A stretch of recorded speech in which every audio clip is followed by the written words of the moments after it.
जम्मू कश्मीर में आर्टिकल 370 की एब्रोगेशंस को चैलेंज करने को लेकर जो पिटीशन सुप्रीम कोर्ट में दायर की गई थी, अब सुप्रीम कोर्ट इसको लेकर 2 अगस्त से डे टू डे बेस पर इसकी सुनवाई करेगा।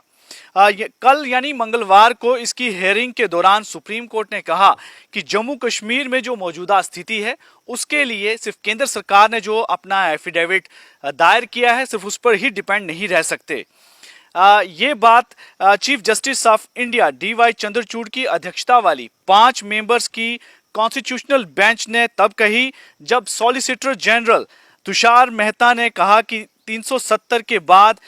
जम्मू कश्मीर में जो स्थिति बढ़ी है उसके लिए जो बदली है उसको लेकर एक नया एफिडेविट उन्होंने उसमें फाइल किया। सुप्रीम कोर्ट की कॉन्स्टिट्यूशनल बेंच ने 20 से अधिक पिटीशंस की इसको लेकर सुनवाई कर रहा है। बेंच ने कहा कि 27 जुलाई तक सभी पक्षों को इस मामले को लेकर डॉक्यूमेंट और जितनी भी कंपाइलेशन है वो फाइल करनी होगी। ये सुनवाई सोमवार और शुक्रवार को छोड़कर हर दिन जो है इसकी सुनवाई की जाएगी। इस बीच राजू रामचंद्रन जो senior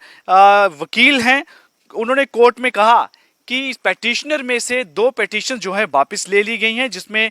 senior IAS officer Shah Faisal और शहला राशिद जो कि एक सोशल एक्टिविस्ट हैं उन्होंने अपनी पिटीशन जो है वापस ले ली हैं। इसी बीच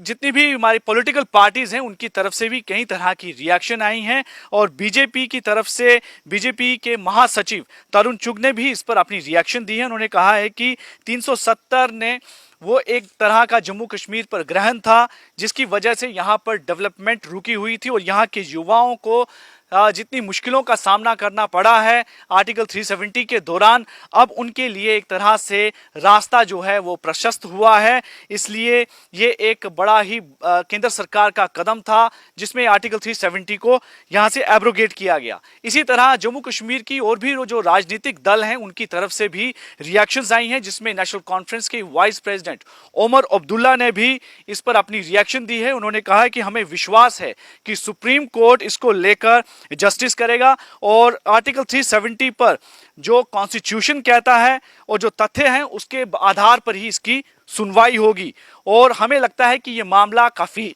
मजबूत है और हमें इसके लिए न्याय मिलेगा। इसी बीच CPI-M के सीनियर लीडर यूसुफ तारिगामी का भी रिएक्शन आई। उन्होंने कहा कि इस तरह का जो फैसला है कि जो डेली बेसिस पर अब सुनवाई होगी ये एक पॉजिटिव इंटरफेरेंस है कोर्ट की, और हालांकि इसको लेकर 4 साल लग गए हैं फिर भी हम लोगों को काफी उम्मीद है कि इसमें से एक पॉजिटिव जो है संदेश निकल कर आएगा और इन्हें भी जो है न्याय मिलेगा। इस बीच PDP की जो प्रेसिडेंट महबूब मुफ्ती हैं उन्होंने भी कहा है कि सेंट्रल गवर्नमेंट ने जो अपना हल्फनामा दायर किया था